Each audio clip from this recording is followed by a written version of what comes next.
Hi hello வணக்கம். நான் உங்கள் ராஜேஷ்குமார். வெல்கம் டு நோலர் சேனல். இன்றைக்கி நம்ம பார்க்க போகிறது invoice under section GST act.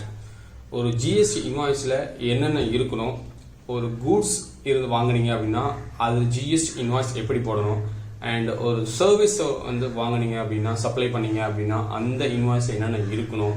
கூட்ஸும் சர்வீஸும் சப்ளை பண்ணலை, பட் ஆனால் என்னோட கூட்ஸ் மூவ்மெண்ட் ஆகுது, ஆனால் அது சப்ளை கிடையாது அப்படின்னா அதுக்கு இவே பில் எப்படி ஜென்ரேட் பண்ணுறது. ஸோ எக்ஸம்ஷன் கூட்ஸ் சப்ளை பண்ணும்போது எப்படி இன்வாய்ஸ் போடுறது, காம்போசிட் சப்ளையராக இருந்தால் எப்படி இன்வாய்ஸ் போடுறது, மிக்சடு சப்ளையர்னா எப்படி இன்வாய்ஸ் போடுறது, அதுக்கு என்னென்ன இம்பார்ட்டன்ட் தேவை, ஜிஎஸ்டி சட்டம் இன்வாய்ஸை எப்படி போடணும்னு சொல்லுதா, அதெல்லாம் பற்றி தான் இன்னைக்கு நம்ம இந்த வீடியோவில் பார்க்க போகிறோம். ஸோ நம்ம சேனலை சப்ஸ்கிரைப் பண்ணாதவங்க சப்ஸ்கிரைப் பண்ணுங்கள், அப்போ தான் நான் போடுற வீடியோ உங்களால் பார்க்க முடியும். இப்போ நம்ம வீடியோக்குள்ளே போகலாம். இன்வாய்ஸ் அண்டர் ஜிஎஸ்டி சாப்டர் 7ல் செக்ஷன் 31ல் இதை பற்றி சொல்லியிருக்காங்க. இன்வாய்ஸ் அண்டர் ஜிஎஸ்டி அப்படின்னா வெறும் இன்வாய்ஸை பற்றி மட்டும் இந்த செக்ஷனில் சொல்லலை. ஒரு கூட்ஸ் மூவ்மெண்ட் ஆகுது, ஒரு சப்ளை பண்ணுறாங்க அப்படின்னா, ஒரு சர்வீஸை சப்ளை பண்ணுறாங்க அப்படின்போது அப்போ என்ன டாக்குமெண்ட்டை யூஸ் பண்ணணும், அண்ட் இவே பில் எதுக்கெல்லாம் இவே பில் போடணும், அண்டு ஒரு அட்வான்ஸ் ரிசீவ் பண்ணுறீங்க ஒரு கஸ்டமர் கிட்டேருந்து, அப்போ என்ன டாக்குமெண்ட்டை கொடுக்கணும் அப்படிங்கிறத பற்றி சொல்லியிருக்காங்க.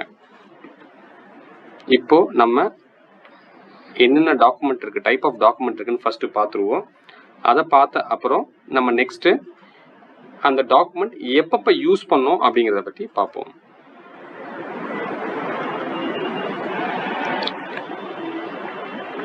இங்கே பாருங்க, டோட்டலாக 11 டாக்குமெண்ட்ஸ் இருக்குது. இந்த 11 டாக்குமெண்ட்ஸும் எப்பப்போ யூஸ் பண்ணணும் அப்படின்னு இருக்குது. பாருங்க, tax invoice, ISD invoice, bill of supply, invoice cum bill of supply, debit note, credit note, receipt voucher, refund voucher, payment voucher, delivery challan. Tax invoice எப்பெல்லாம் நம்ம கொடுக்கணும் அப்படின்னா, taxable supply other than composite dealer and input service distributor. Composition dealer அப்படின்னா ஒன்றும் கிடையாதுங்க, ரொம்ப simple தான். அதாவது காம்போசிஷன் யார் ஆப்ட் பண்ணிடுறாங்க, லைக் ரெஸ்டாரண்ட் 5% டேக்ஸில் இது பண்ணுறவங்க, கன்ஸ்ட்ரக்ஷன் ரேட்டில் டேக்ஸ் இது பண்ணுறவங்க தான் காம்போசிஷன் டீலர்ஸ் அப்படின்னு சொல்லுவாங்க. அவங்க டேக்ஸ் இன்வாய்ஸ் கொடுக்கக்கூடாது, அவங்க பில் ஆஃப் சப்ளை அப்படிங்கிறத மட்டும் தான் கொடுக்கணும். ஸோ 4 and 5 பாருங்க, அவங்க பில் ஆஃப் சப்ளை மட்டும் தான் கொடுக்கணும். அண்ட் எக்ஸம்டட் சப்ளை பண்ணுறவங்க, எக்ஸம்டட் சப்ளை வேறு, ஜீரோ ரேட்டட் சப்ளை வேறு. எக்ஸம்டட் சப்ளை பண்ணுறவங்க பில் ஆஃப் சப்ளை தான் கொடுக்கணும். அதாவது பில் ஆஃப் சப்ளை அப்படிங்கிறது நத்திங் பட் ஒரு ஆர்டினரி இன்வாய்ஸ் இருக்கு இல்லையா, அது மேலே டாப் ஆஃப் த இன்வாய்ஸில் இல்லை முன்னாடி நம்ம என்ன பண்ணுவோம், வேட் இன்வாய்ஸ் அப்படின்னு போடுவோம். இப்போ டேக்ஸ் இன்வாய்ஸ் போடுறோம். அண்டு அந்த டேக்ஸ் இன்வாய்ஸ் போடுறது போல பில் ஆஃப் சப்ளை அப்படின்னு போடணும். அடுத்தது பார்த்தீங்கன்னா tax distribution by ISD. ISD distributor அப்படி பற்றி நம்ம ஆல்ரெடி இன்புட் சர்வீஸ் டிஸ்ட்ரிபியூட்டர் பற்றி நம்ம ஆல்ரெடி சொல்லியிருந்தோம் பழைய முன்னாடி வீடியோலேயே. ஒரு பேங்க் இருக்கும், அந்த பேங்க்குக்கு ஒரு ஆடிட் பண்ணுவாங்க. அந்த ஹெட் ஆஃபீஸான பேங்க் ஆடிட் பண்ணும்போது அந்த audits not burdening to head office only. அந்த எல்லா பிரான்ச்சுக்கும் அந்த ஆடிட்டர் கொடுக்குற பில்லை அது இருக்கிற ஜிஎஸ்டி அமௌண்ட்டை, அதில் இருக்க ஜிஎஸ்டி அமௌண்ட்டை டிஸ்ட்ரிபியூட் பண்ணி தருவாங்க. ஒரு எக்ஸாம்பிள் தான் நான் சொல்கிறேன். அது பண்ணும்போது அதில் தான் ஐஎஸ்டி அப்படின்னு சொல்லுவாங்க, அவங்க தான் ஐஎஸ்டின்னு சொல்லுவாங்க. அவங்க ஐஎஸ்டி இன்வாய்ஸ் தான் கொடுக்கணும். அவங்க ஹெட் ஆஃபீஸ்லேருந்து பிரான்ச் ஆஃபீஸ்க்கு இன்புட்ஸ், அதாவது ஜிஎஸ்டி இன்புட்டை பிரித்து தரும்போது ஐஎஸ்டி இன்வாய்ஸ்னு கொடுக்கணும். அந்த ஐஎஸ்டி இன்வாய்ஸை வச்சு அவங்க இன்புட் டேக்ஸ் எடுத்துக்கலாம். 6வது பார்த்தீங்கன்னா supply of both taxable exempted goods. ஒரு இன்வாய்ஸ் இருக்கு, அவர் டாக்ஸபிள் கூட்ஸும் சப்ளை பண்றாரு, எக்ஸம்டட் கூட்ஸும் சப்ளை பண்றாரு. லைக் சூப்பர் மார்க்கெட் எடுத்துட்டீங்க அப்படின்னா சில பொருட்களுக்கு டாக்ஸபிள் இன்வாய்ஸ் இருக்கும், சில பொருட்கள் நான் டாக்ஸபிளாகவும் இருக்கும். அந்த டைம்ல அவர் invoice cum bill of supply, அதாவது டாப் ஆஃப் இதில் அதை போட்டிருக்கணும். அடுத்து பார்த்தீங்கன்னா ஒரு டிரான்சாக்ஷன் அமெண்ட்மெண்ட் பண்றீங்க அப்படின்னா debit note, credit note document கொடுக்கணும். இன்கேஸ் அட்வான்ஸ் வாங்குறீங்க அப்படின்னா ரிசிப்ட் வவுச்சர் கொடுக்கணும். அந்த அட்வான்ஸை டிரான்சாக்ஷன் நடக்கலை, அட்வான்ஸை ரீஃபண்ட் பண்ணுறீங்க அப்படின்னா ரீஃபண்ட் வவுச்சர் கொடுக்கணும். 10வது பாருங்க, பேமெண்ட் வவுச்சர். எதுக்காக பேமெண்ட் வவுச்சர்னா இது கம்ஸ் அண்டர் ஆர்சிஎம்ல வரும். ஆர்சிஎம்ல வரும் என்ன அப்படின்னா ஒன்றும் இல்லை, இப்போ நீங்கள் payment by registered person to supply who supplies are covered under reverse charge. ஒரு டிரான்ஸ்போர்ட்டர் உங்களுக்கு பில்லு கொடுக்குறாரு, பில்லு கொடுக்கும்போது அது ரிவர்ஸ் சார்ஜ் பில்லாக இருக்குது, அவர் அன்ரிஜிஸ்டர்ட் பர்சனாக இருப்பார். அந்த அன்ரிஜிஸ்டர்ட் பர்சன் நீங்கள் பேமெண்ட் பண்ணும்போது நீங்கள் ஆர்சிஎம்ல அதுக்காக டேக்ஸ் கட்டணும். அந்த பேமெண்ட் பண்ணும்போது கொடுக்குற வவுச்சர் பேர் பேமெண்ட் வவுச்சர்.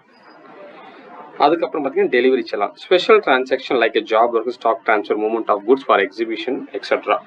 எல்லாத்துக்குமே நீங்கள் வந்து டாக்ஸ் இன்வாய்ஸோ பில் ஆஃப் சப்ளையோ போட்டு ஒரு குட்ஸை மூவ் பண்ணணும்னு அவசியம் கிடையாது. அங்கே சப்ளை இருக்கான்னு பார்க்கணும். அதாவது ரியலாகவே அதோட இது டிரான்ஸ்ஃபர் ஆகுதான்னு பார்க்கணும். இந்த ப்ராப்பர்ட்டியோட உரிமை சேல் ஆஃப் குட்ஸ் ஆக்ட் கீழே பார்த்தீங்கன்னா ஒரு குட்ஸ் எப்போ போய் இன்னொருத்தோட உரிமை மாறுதோ, உங்ககிட்ட இருக்கிற உரிமை அந்த குட்ஸோட உரிமை எதிரில் இருக்கவங்ககிட்ட எப்போ மாறுதோ அப்போதான் வந்து அது சப்ளை, அப்போதான் வந்து அது வந்து ஒரு சேலாகவே கன்சிடர் பண்ண முடியும்.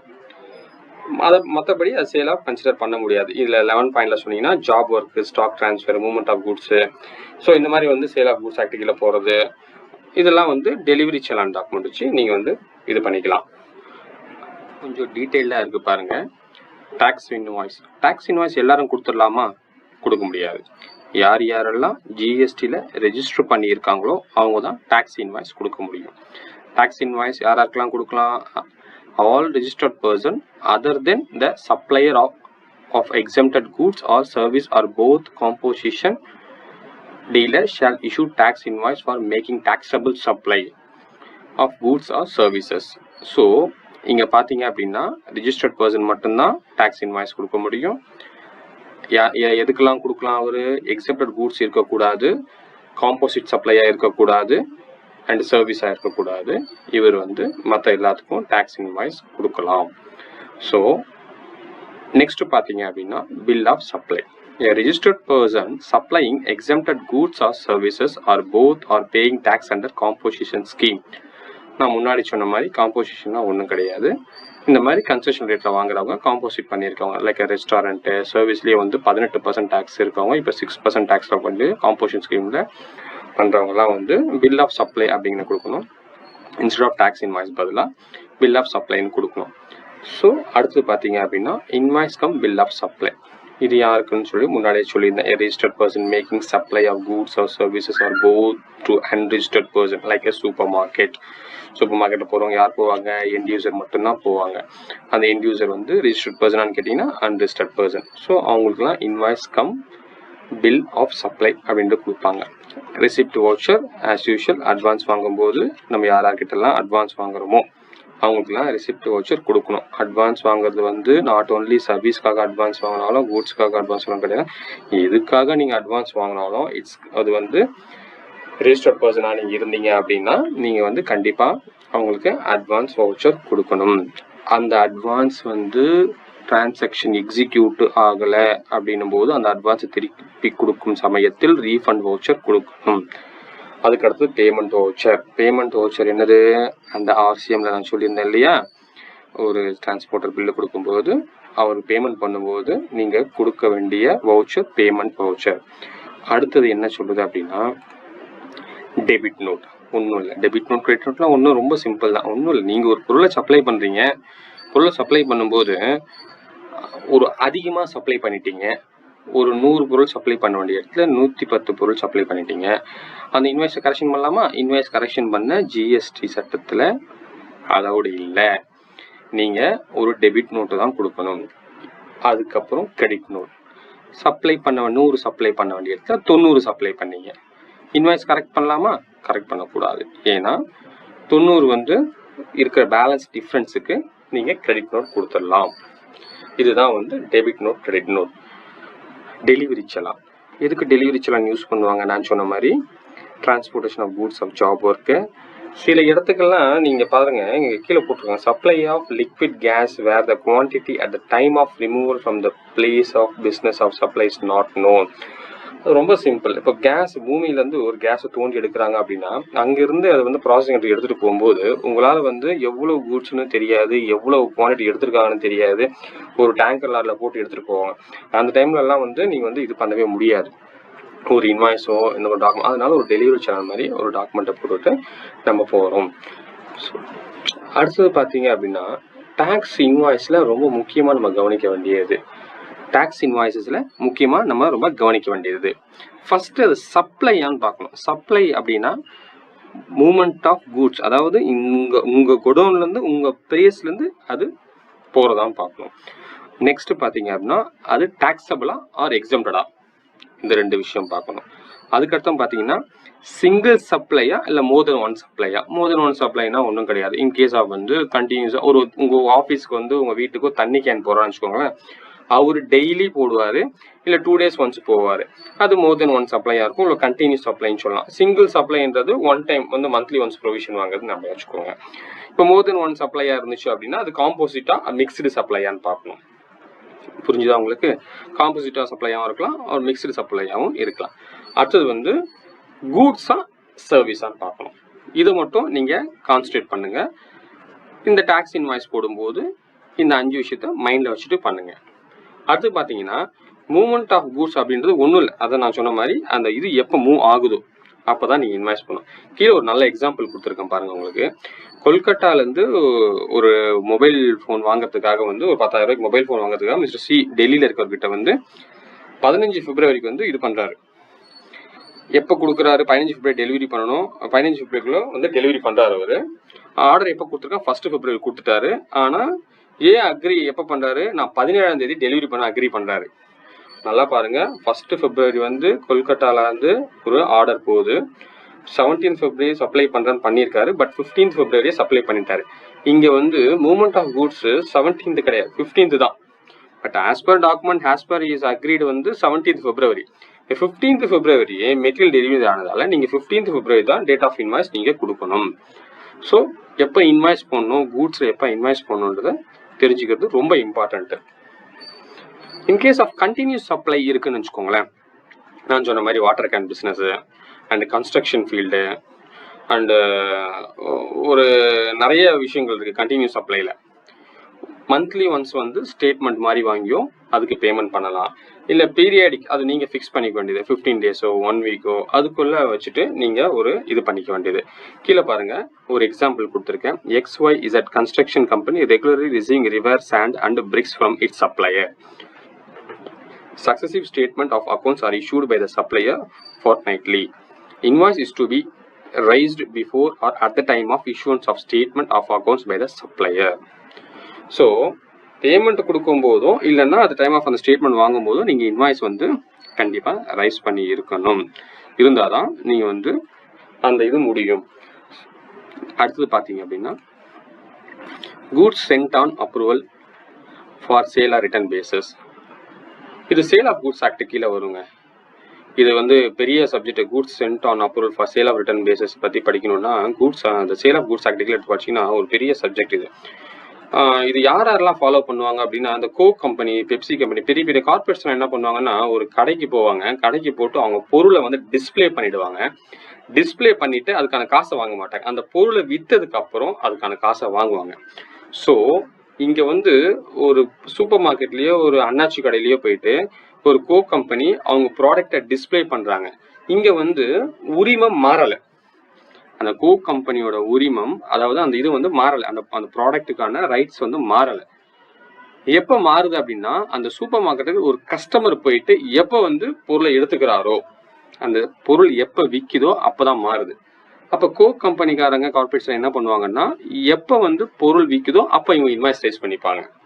இன்வாய்ஸ் ரைஸ் பண்ணி எவ்வளவு இது, ஃபார் எக்ஸாம்பிள் வீக்லி ஒரு கோக் வந்து போயிருக்கு அப்படின்னா, வீக்லி ஒரு 10 கோக் போயிருக்கு அப்படின்னா அந்த 10 கோக் மட்டும் இன்வாய்ஸ் ரைஸ் பண்ணி அதுக்கான பணத்தை வாங்கிப்பாங்க. இன்கேஸ் அதை விற்கல அப்படின்னா அதை ரிட்டர்ன் பேக் பண்ணிப்பாங்க. அது ரிட்டர்ன் பேக் பண்றதுக்கு 6 monthsக்குள்ள எடுத்துடணும்.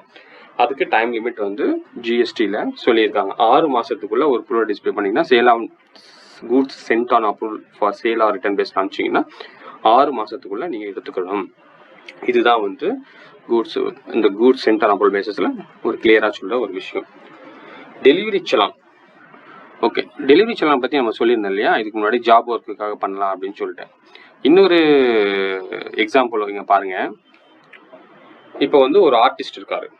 அந்த ஆர்டிஸ்ட் என்ன பண்ணுவார் அப்படின்னா வீட்டில் உட்காந்து நிறைய படம் வரைவார். இப்போ வந்து ஒரு எக்ஸிபிஷன் நடத்துகிறாங்க. பெரும்பாலும் பார்த்தீங்கன்னா அந்த ஆர்டிஸ்ட் டைரெக்டாக போயிட்டு அந்த எக்ஸிபிஷனில் கலந்துட்டு இது பண்ண முடியாது. இந்த எக்ஸிபிஷனை கண்டக்ட் பண்ணுறவங்க யார் இருப்பாங்கன்னா இந்த கண்டக்ட் பண்ணுற ஒரு டீம் ஒன்று இருக்கும். இந்த கேலரி வந்து டிஸ்பிளே பண்ணுறவங்க ஒரு டீம் இருக்கும். இவர் என்ன பண்ணுவார், அந்த கேலரி டிஸ்பிளே பண்ணுற டீமுக்கு இவர் அனுப்பி இவரோட ப்ராடக்டை அங்கே வந்து டிஸ்பிளே பண்ணுவார். டிஸ்பிளே பண்ணும்போது அங்கே கஸ்டமர் வந்துட்டு அவர் பொருளை வாங்கிட்டாங்க அப்படின்னா அப்போ தான் அது சப்ளையாக கருதப்படும். அப்போ தான் ஒரு டேக்ஸ் இன்வாய்ஸஸ் கொடுக்கணும். டிஸ்பிளே பண்ணுறதுக்காக எடுத்துகிட்டு போகிற பொருள் நீங்கள் வந்து சேலாக கன்சிடர் பண்ண முடியாது. அப்போ ஒரு டெலிவரி செலானை வச்சு நீங்கள் கூட்ஸை மூவ்மெண்ட் பண்ணிக்கலாம். இன்கேஸ் இதே ஆர்டிஸ்ட் வந்து நெக்ஸ்ட் பாயிண்ட்ல பாருங்கள், இதே ஆர்டிஸ்ட் ஒர்க் வந்து சேலாக அந்த கேலரியில் இல்லாமல் அந்த எக்ஸிபிஷனில் வந்து அவரோட பொருளை வைக்காம த்ரூ ஒரு ஷாப் மூலிமா விற்கிறாரு, ஒரு ஆர்டிஸ்ட் த்ரூ கேலரிஸ் மூலமாக விற்கிறாரு அப்படின்னா அப்போ அது வந்து சேல் தான். அது வந்து சேல் ஐட்டம் வந்து பேசல அப்ரூவ் கிடையாது. ஒரு ஆர்டிஸ்ட் தன் பொருளை வாங்கி விற்கும்போது த்ரூ எக்ஸிபிஷன் மூலிமா விற்றாருன்னா அது வேற மாதிரி ஒரு சினாரியோவில் வரும். ஒரு ஷாப் மூலிமா விற்றார், ஒரு கேலரி ஷாப் மூலிமா விற்றார் அப்படின்னா அது வேற மாதிரி கன்சிடர் பண்ணலாம். ஸோ எங்கள் சுச்சுவேஷனை அண்டர்ஸ்டாண்ட் பண்ணிக்கிட்டு நீங்கள் சப்ளை வந்து நடக்குதான்னு பார்த்துக்கிட்டு அதுக்கு ஏற்ற மாதிரி நீங்கள் இன்வாய்ஸை பற்றி ரைஸ் பண்ணுறதா வேணாம்ன்றதை பற்றி பார்க்கணும். இப்போ இவ்வளோ நேரம் நம்ம பேசுனது வந்து பார்த்தீங்க அப்படின்னா invoice of tax invoice for கூட்ஸ்க்காக பேசியிருந்தோம், இஷ்யூஸ் இன்வாய்ஸ். இப்போ வந்து சர்வீஸ்க்காக பேசணும். ஒரு சர்வீஸ் முடிஞ்சு 30 நாளுக்குள்ளே நீங்கள் இன்வாய்ஸ் ரைஸ் பண்ணி ஆவாங்க. அது எனி சர்வீசஸ். ஒரு சர்வீஸ் முடியுது அப்படின்னா 30 நாளுக்குள்ள இன்வாய்ஸஸ் நீங்கள் ரைஸ் பண்ணி ஆகணும். இதுதான் வந்து ஜிஎஸ்டி சட்டம் சொல்லுது. இதே வந்து ஃபினான்ஷியல் இன்ஸ்டிடியூஷனாக இருக்குது, பேங்கிங் ஃபினான்ஷியல் 45 டேஸ் அவங்களுக்கு டைம் இருக்குது. இப்போது ஒரு கண்டினியூஸ் சப்ளைஸ் இருக்குன்னு வச்சுக்கோங்களேன். ஒரு ஆடிட்டர் சர்வீஸ் வாங்குறீங்க, ஒரு ஜிஎஸ்டி ரிட்டர்ன் ஃபைலிங்காக சர்வீஸ் வாங்குறீங்க, அண்ட் ஒரு அட்வொகேட் சர்வீஸ் வாங்குறீங்க, கண்டினியூஸ் சர்வீஸ் இருக்குது, ஒரு செக்யூரிட்டி சர்வீஸாக இருக்குது. அவங்க என்ன பண்ணுவாங்கன்னா நீ 30 நாளுக்குள்ளே கொடுக்கணும் அவசியம் இல்லை, வித்தின் 3 months, அதாவது அந்த 3 monthsக்குள்ளே இன்வாய்ஸை கொடுத்துட்டு பேமெண்ட் உங்கள் சப்ளை முடிஞ்ச டேட்லேருந்து 3 monthsக்குள்ளே இன்வாய்ஸை கொடுத்துடணும். இன்வாய்ஸை கொடுத்துட்டு நீங்கள் வாங்கணும், இன்வாய்ஸை ரைஸ் பண்ணிடணும். எக்ஸாம்பிள் பாருங்கள், கண்டினியூஸ் சப்ளைக்கு construction services, interior decoration services, security services, supply of manpower, rental services, இதுக்கெல்லாம் வந்து ஒரு டைம் லிமிட் வச்சுருக்காங்க. ஸோ கண்டினியூஸ் சப்ளைக்காக. அடுத்தது பாருங்க ஒரு நல்ல எக்ஸாம்பிளோட ஒன்று இருக்குது. ஏசி லிமிடெட் வந்து மிஸ்டர் ரஜினிஷ் கூட கான்ட்ராக்டில், கன்ஸ்ட்ரக்ஷன் கான்ட்ராக்டில் வந்து என்ட்ரி ஆகிறாங்க. அந்த கான்ட்ராக்டோட கம்ப்ளீஷன் இயர் வந்து 1 இயரில் வந்து அவர் கம்ப்ளீட் பண்ணி தரணும். அந்த 1 இயர் கம்ப்ளீட் பண்ணும்போது எவ்ரி மந்த்து 15th அன்னைக்கு வந்து நான் 1 lakh பேமெண்ட் ரிலீஸ் பண்ணுறேன் அப்படின்னு சொல்கிறாரு. இப்போ ஏசி லிமிடெட் வந்து எப்போ வந்து இன்வாய்ஸ் ரைஸ் பண்ணோம் அப்படின்னா 1 இயர் கழிச்சா அப்படின்னு கேட்டால் கிடையாது. Because he is receiving the payment. இந்த பேமெண்ட் வாங்கும்போது 15th எவ்ரி 15th பேமெண்ட் வாங்கும்போது either 15th or on or before of 15th வந்து இவர் இன்வாய்ஸ் ரைஸ் பண்ணியிருக்கணும். 1 இயர் கழிச்சு இன்வாய்ஸ் ரைஸ் பண்ணக்கூடாது. ஏன்னா கான்ட்ராக்ட் கம்ப்ளீட் ஆகணும். பேமெண்ட் வாங்கிட்டீங்க அப்படின்னா இன்வாய்ஸ் ரைஸ் பண்ணி தான் ஆகணும். அதுக்கான ஜிஎஸ்டி நீங்கள் கட்டிக்கு தான் ஆகணும். நான் சொன்னேன் இல்லையா முன்னாடி உங்களுக்கு, அட்வான்ஸ் பேமெண்ட் வாங்கும்போது பேமெண்ட் வவுச்சர் கொடுத்துடணும். அந்த பேமெண்ட் வவுச்சர் கொடுக்குறது அதை அக்கௌண்ட் பண்ணி அந்த போர்ஷனுக்கான ஜிஎஸ்டியை நீங்கள் கட்டிடணும். நெக்ஸ்ட் பார்த்தீங்க அப்படின்னா கூட்ஸாக இருந்தால் எத்தனை இன்வாய்ஸ் காப்பீஸ் எடுக்கணும், சர்வீஸாக இருந்தால் எத்தனை இன்வாய்ஸ் காப்பீஸ் எடுக்கணும். கூட்ஸாக இருந்தால் ட்ரிப்ளிகேட் எடுக்கணும். ஒரிஜினல் வந்து ரெசிபியண்ட்டுக்கு, டூப்ளிகேட் வந்து டிரான்ஸ்போர்ட்டருக்கு, ட்ரிப்ளிகேட் வந்து சப்ளையருக்கு. இன்கேஸ் ஆஃப் சர்வீஸ் இருந்தால் உங்களுக்கு இங்கே டிரான்ஸ்போர்ட்டர் வரமாட்டாங்க. Original for recipient, duplicate for supplier. ஒன்று நல்லா தெரிஞ்சுக்கோங்க, ஜிஎஸ்டிஎன் சட்டத்தில் இன்வாய்ஸ் எப்படி போடணும், பில் ஆஃப் சப்ளை எப்படி போடணும், அண்ட் டெபிட் நோட் எப்படி போடணும் சொல்லவே இல்லைங்க எங்கேயுமே சட்டத்தில். இதுதான் உண்மை. ஜிஎஸ்டி ஃபார்மெட் கொடுங்க. ஜிஎஸ்டி நிறைய பேர் என்கிட்ட கேட்குறேன், ஜிஎஸ்டி ஃபார்மெட் எப்படி இன்வாய்ஸ் இருக்கும். ஃபார்மெட்லாம் ஜிஎஸ்டி இன்வாய்ஸ் சொல்லவே கிடையாது. அவங்க சொல்கிறது இங்கே டேபிளில் இருக்குது பாருங்கள், இதெல்லாம் உங்கள் இன்வாய்ஸ் ஃபார்மெட்டில் இருக்கணும்னு சொல்கிறாங்க. உங்கள் இன்வாய்ஸ் ஃபார்மெட்டில் இதெல்லாம் கம்பல்சரியாக இருக்கணும்னு சொல்கிறாங்க. அவ்வளோதானே கண்டு இந்த ஃபார்மெட்டு ஆஸ் பர் ஆக்ட் படி இதான் இன்வாய்ஸ் ஃபார்மெட்டுன்னு சொல்லிட்டு எங்கேயுமே அவங்க சொல்லலை. ஸோ இதை கொஞ்சம் பாருங்கள், இதை கொஞ்சம் கோ த்ரூ பண்ணுங்கள். Name, address and GST, number of supply, invoice number வந்து 16 digit மேலே இருக்கக்கூடாது. So date of issuance of invoice, name, address and GST if registered or if registered of the receiver, name and address of delivery along with the name of the state is code is a such a recipient unregistered and value taxable supplies 50,000 rupees or more. So இந்த மாதிரி HSN code, description of goods and services, quantity in case of goods, unit or unique quantity of code thereon, total value of supply goods or services both. So இந்த மாதிரி இந்த விஷயங்கள் எல்லாம் இதில் வந்து இன்வாய்ஸஸில் இருக்கணும் தான் சொல்லியிருக்காங்களே கண்டி. இதுதான் இன்வாய்ஸ் ஃபார்மேட்டு அப்படின்னு சொல்லிட்டு எங்கேயும் சொன்னதே கிடையாது. ஸோ இந்த ஸ்லைடை வந்து ஒரு தடவை நீங்கள் வந்து நோட் பண்ணி வச்சுக்கோங்க. நீங்கள் டேக்ஸ் இன்வாய்ஸ் போடும்போது கம்பல்சரியாக இதை மெயின்டைன் பண்ணுங்க. இப்போ எல்லாரும் கேட்குற ஒரு கேள்வி, இந்த பாயிண்ட் ரொம்ப முக்கியமான பாயிண்ட். எல்லாரும் கேட்குற கேள்வி, நான் டேக்ஸ் இன்வாய்ஸ் கொடுக்கும்போது சிக்னேச்சர் இருக்கணுமா? அதுதான் வந்து எல்லாரும் கேட்குறது. எல்லாரும் மெயிலில் இன்வாய்ஸ் அனுப்புகிறோம், போஸ்டல் அனுப்புகிறோம், சிக்னேச்சர் இருக்கணுமா? ஆம், கண்டிப்பாக இருக்கணும். Either manual signature or digital signature கம்பல்சரியாக இன்வாய்ஸில் சைன் பண்ணியிருக்கணும். டில் 31st December 2018 வரைக்கும் இருந்துச்சு. தேர் ஆஃப்டர் என்ன பண்ணிட்டாங்க, எலக்ட்ரானிக் இன்வாய்ஸ் அனுப்புறதா இருந்தால் ஒரு எலக்ட்ரானிக் சிக்னேச்சர் போட்டால் போதும். அப்படி எலக்ட்ரானிக் டெக்னிக்ஸை யூஸ் பண்ணி ஒரு சிக்னேச்சர் போட்டால் போதும். அதாவது 31st December 2018 வரைக்கும் சிக்னேச்சர் கம்பல்சரி இருந்ததுங்க. யார் சிக்னேச்சர் பண்ணோம், எய்தர் அந்த ஆத்தரைஸ்டு யார் வந்து சிக்னேச்சர் சைன் பண்ணுமோ அவங்க சிக்னேச்சர் பண்ணியிருக்கணும், இல்லைன்னா டிஜிட்டலாக சைன் பண்ணியிருக்கோம். இந்த 2 ஆப்ஷன் இருந்துச்சு. 31st December அப்புறம் எலக்ட்ரானிக் சிக்னேச்சர் ஒன்று சொல்லிட்டாங்க. இன்கேஸ் நீங்கள் இமெயிலில் அனுப்புறீங்கன்னா ஒரு எலக்ட்ரானிக் சிக்னேச்சர் கிரியேட் பண்ணி உங்கள் சிக்னேச்சர் இமேஜ் எடுத்து அதில் வந்து பேஸ்ட் பண்ணி நீங்கள் அனுப்பிடலாம். அடுத்தது பார்த்தீங்க அப்படின்னா டேக்ஸ் இன்வாய்ஸஸில் வந்து கம்பல்சரியாக signature, digital signature or electronic signature 31st December 2018 electronic போடணும். ஐஎஸ்டி இன்வாய்ஸில் only for signature, digital signature அது மட்டும் தான் போடணும். பில் ஆஃப் சப்ளைல ஆஸ் யூஷுவல் டேக்ஸ் இன்வாய்ஸ் மாதிரி தான், signature, digital signature or electronic signature from 31 December 2018 onwards. Invoice come bill of supply, debit note, credit note, receipt voucher, refund voucher, payment voucher, delivery challan. இதில் எல்லாத்துலேயுமே பார்த்தீங்க அப்படின்னா signature or digital signature. Invoice cum bill of supply மட்டும் போடலை. ஏன் போடலை அப்படின்னா இது சூப்பர் மார்க்கெட். இங்கே பார்த்தீங்கன்னா invoice cum bill of supply பார்த்தீங்கன்னா எல்லாருக்கும் சைன் பண்ணி போட்டிருக்க முடியாது உங்களால். ஸோ அதனால் வந்து not specified rules applicable to tax invoice or bill of supply may be applied, not specified. அதனால் வந்து அது ஸ்பெசிஃபை பண்ணலை. ஸோ இந்த இதை வந்து ஒரு தடவை பார்த்துக்கோங்க. ஹெச்எஸ்என் கோடு எல்லாரும் போடணுமான்னு கேட்குறாங்க. ஆனால் எனக்கு ஒரு சின்ன விஷயம் புரியல. பட்டு என்ன பார்த்தீங்க அப்படின்னா நீங்கள் ஆனுவல் ரிட்டர்ன் ஃபைல் பண்ணும்போது ஹெச்எஸ்என் கோடுன்னு சொல்லிட்டு தனியாகவே ஒரு இது கொடுத்துட்றாங்க. 1.5 crore வரைக்கும் இல்லை, 1.5 crore 5 crore வரைக்கும் 2 digit போட்டால் போதும், மோர் தென் 5 crore 4 digit போட்டால் போதும்னு சொல்கிறாங்க. At the time of return ஃபைலிங்கில் சொல்கிறாங்க. பட் இன்வாய்ஸ் ரைஸ் பண்ணும்போது இப்படி பண்ணுங்கன்னு சொல்கிறாங்க. ஆனால் ஆனுவல் ரிட்டர்ன் ஃபைல் பண்ணும்போது ஹெச்எஸ்என் கோடு கேட்குறாங்க. இது கொஞ்சம் ப்ராக்டிக்கல் எரர்ஸ் எங்களுக்கு இருக்குது. ஓகே, இது அடுத்ததை பார்ப்போம். நம்ம அடுத்து பார்த்தீங்க அப்படின்னா நீங்கள் காசு கொடுத்து வாங்குற ஒவ்வொரு பொருளுக்கும் அவங்க இன்வாய்ஸ் தரணுமா, அதாவது ரிஜிஸ்டர்ட் பர்சன் இன்வாய்ஸ் தரணுமா அப்படின்னு கேட்டிங்கன்னா இங்கே பாருங்கள் க்ளீனாக சொல்லியிருக்காங்க. 200 ரூபாய்க்குள்ள நீங்கள் வாங்குற பொருளுக்கு அவங்க இன்வாய்ஸ் தரணும் அவசியம் இல்லை. நீங்கள் வந்து 200 ரூபாய்க்குள்ள கம்மியாக வாங்கினீங்க அப்படின்னா இன்வாய்ஸ் வந்து ஆப்ஷனல் தான். ஸோ 200 ரூபாய்க்கு மேலே வாங்கியிருந்தால் மட்டும்தான் நீங்கள் அவங்கள இன்சிஸ்ட் பண்ண முடியும், ப்ரெஷர் பண்ண முடியும், எனக்கு இன்வாய்ஸ் கொடுங்க அப்படின்னு சொல்லிட்டு. ஸோ ஃபார் எக்ஸாம்பிள் ஒரு தண்ணி கேன் வாங்குறீங்க, 25 ரூபா ஒரு தண்ணி கேன் அப்படின்னா அவர் அன்றைக்கே நீங்கள் வாங்கிட்டீங்க அப்படின்னா அதுக்கு வந்து இன்வாய்ஸ் தேவையில்லை. காசு கொடுத்துட்டீங்க அப்படின்னா அதுக்கு இன்வாய்ஸ் தேவையில்லை. இதுவே அந்த தண்ணி கேனை 1 மாதம் கழிச்சு நீங்கள் வந்து பில்லு வாங்குறீங்க அப்படின்னும் போது அப்போ நீங்கள் கண்டிப்பாக இன்வாய்ஸ் கேட்டு வாங்கலாம்.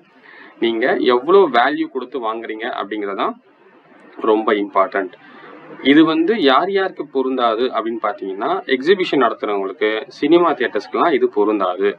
நீங்கள் ஒரு சினிமா தியேட்டர் போகிறீங்க, சென்னையில் வந்து 150 ரூபா டிக்கெட் அப்படின்னா கண்டிப்பாக அவங்க அதுக்கு இன்வாய்ஸ் கொடுத்து தான் ஆகணும். இது வந்து சினிமா தியேட்டருக்கு, மல்டிபிள் ஸ்க்ரீன்ஸ் வச்சுருக்கவங்களுக்கு அண்ட் ஒரு எக்ஸிபிஷன் போகிறவங்களுக்கு இது கண்டிப்பாக வந்து இது செல்லாது. இது வந்து சர்வீஸ்க்கும் அப்படிதான் சொல்லியிருக்காங்க, கூட்ஸுக்கும் அப்படிதான், சர்வீஸ்க்கும் அப்படிதான். அடுத்தது பாருங்க, இந்த tax invoices, offences and penalty. First என்ன சொல்லுதுன்னா, அக்கௌண்ட் பண்ணாம வித்தவுட் இன்வாய்சஸ் ஒரு பொருள் அனுப்பிச்சிங்கன்னா அதுக்கு அஃபென்ஸ் அண்ட் பெனால்ட்டி போடுவாங்க. 18% உள்ள கூட்ஸை 5% அனுப்பிச்சாலும் அது தவறு தான். 3வது ஃபேக் பில்ஸ் கொடுத்துறதும் தவறு. 4வது என்ன சொல்றாங்க, ஏக்கு பில் பண்ணிட்டு பிக்கு சப்ளை பண்ணாலும் பிக்கு பில் பண்ணிட்டு ஏக்கு சப்ளை பண்ணாலும், அதாவது அந்த சப்ளை மாற்றி யாராவது பேரில் பில்லை மாற்றி விட்டு வேற யாருக்காவது நீங்கள் பண்ணுறீங்க இல்லையா, அந்த மாதிரி நீங்கள் பண்ணாலும் நிறைய நடக்குது இது. அந்த மாதிரி நீங்கள் பண்ணும்போதும் அதுவும் அஃபென்ஸ் தான். அதை கண்டுபிடிச்சாங்க அப்படின்னா இதுக்கு செக்ஷன் 122 கீழே பார்த்தீங்க அப்படின்னா சப்செக்ஷன் 1 கீழே பார்த்தீங்கன்னா 100% tax due or 10,000 whichever is higher உங்களுக்கு வந்து ஃபைனாக போடுவாங்க. அதே ஃபைன் மட்டும் பத்தாதுங்க, உங்களுக்கு அது மட்டும் போட மாட்டாங்க. இது வந்து டேக்ஸுக்காக மட்டும்தான். பெனால்ட்டின்னு ஒன்று இருக்கு இல்லையா, அந்த பெனால்ட்டி என்ன பண்ணுவாங்க அப்படின்னா செக்ஷன் 123 சப்செக்ஷன் 3 கீழே 25,000 ரூபாய் வரைக்கும் அவங்க ஃபைன் பண்ணலாம். 25,000 ரூபான்றது நாட் ஓன்லி டோட்டல் வேல்யூ, சிஜிஎஸ்டியில் 25,000, எஸ்ஜிஎஸ்டியில் 25,000. ஸோ இதுதான் நீங்கள் ரொம்ப இம்பார்ட்டண்ட்டாக கவனிக்க வேண்டிய விஷயம் டேக்ஸ் இன்வாய்சஸ் ஜிஎஸ்டி ஆக்டில் கொடுக்கும்போது. ஸோ ஐ திங்க் உங்களுக்கு எல்லாருக்கும் இதை புரிஞ்சிருக்கும்னு நினைக்கிறேன். தேங்க்யூ ஃபார் வாட்சிங் திஸ் வீடியோ. யாராவது நம்ம சேனலில் சப்ஸ்கிரைப் பண்ணலைன்னா நோலா சேனலை சப்ஸ்கிரைப் பண்ணுங்கள். அப்போ தான் நாம் போகிற வீடியோஸ் உங்களுக்கு வரும். இனி வரும் காலங்களில் ஜிஎஸ்டியை பற்றி நிறைய நம்ம பார்க்கலாம். Thank you, bye bye.